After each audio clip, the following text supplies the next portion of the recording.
मेरे अजीज दोस्तों और बुजुर्गों, मैं तो सिर्फ इतना ही कहूंगा कि जो लोग आज इस मुल्क में नफरत को फैला रहे हैं, आप जाइए गुलबर्गा में 200 किलोमीटर हैदराबाद से गुलबर्गा के रेलवे स्टेशन को हरा रंग किया गया था, तो वहां पर बीजेपी आरएसएस वाले एहतजाज किए कि हरा रंग मुसलमानों का, निकालो इसको।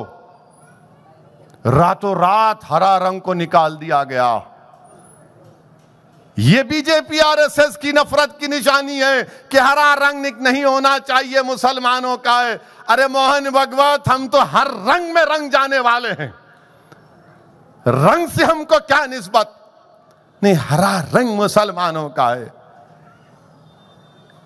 मैसूर में एक बस स्टैंड के ऊपर एक छोटा सा गुंबद लगाया गया, तो मैसूर का बीजेपी का एमपी बोला ये इस्लाम की निशानी, मिटाओ। तोड़ दिए उसको, तोड़ दिया उसको। घरों को तोड़ दिया जाता है, घरों को बगैर कानून को फॉलो किए, बगैर नोटिस दिए, उत्तर प्रदेश हो, मध्य प्रदेश हो, घरों को तोड़कर बेघर कर दिया जाता है। दिल्ली में तोड़ा गया रमजान के महीने में। यह बीजेपी आरएसएस ये काम कर रही है।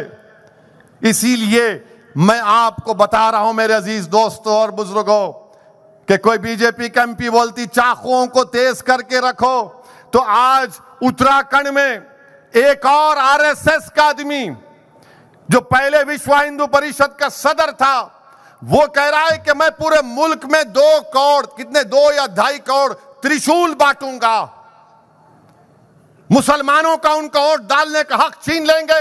मुसलमान कोई कलेक्टर नहीं बनेगा, ना जज बनेगा, ना मुसलमान गवर्नमेंट में जाएगा, हम ये काम करेंगे। खुलम खुला बातें हो रही हैं। और वो मोहतरमा कर्नाटका में चाकूब की बात किए, उनको कोई अरेस्ट नहीं किया जाता, कोई अरेस्ट नहीं किया जाता उनको, खाली एक एफआईआर खाना पूरी करके छोड़ दिए।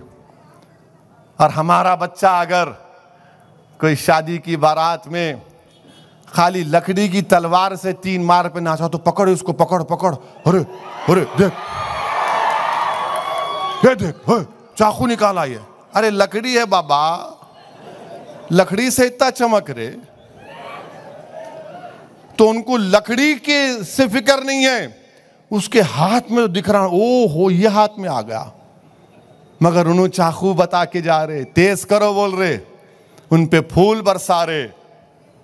और हमारे बच्चों को ले जाकर, दलितों के बच्चों को ले जाकर, गरीबों के बच्चों को ले जाकर उनकी ताजपोशी करते हैं हजरत पुलिस।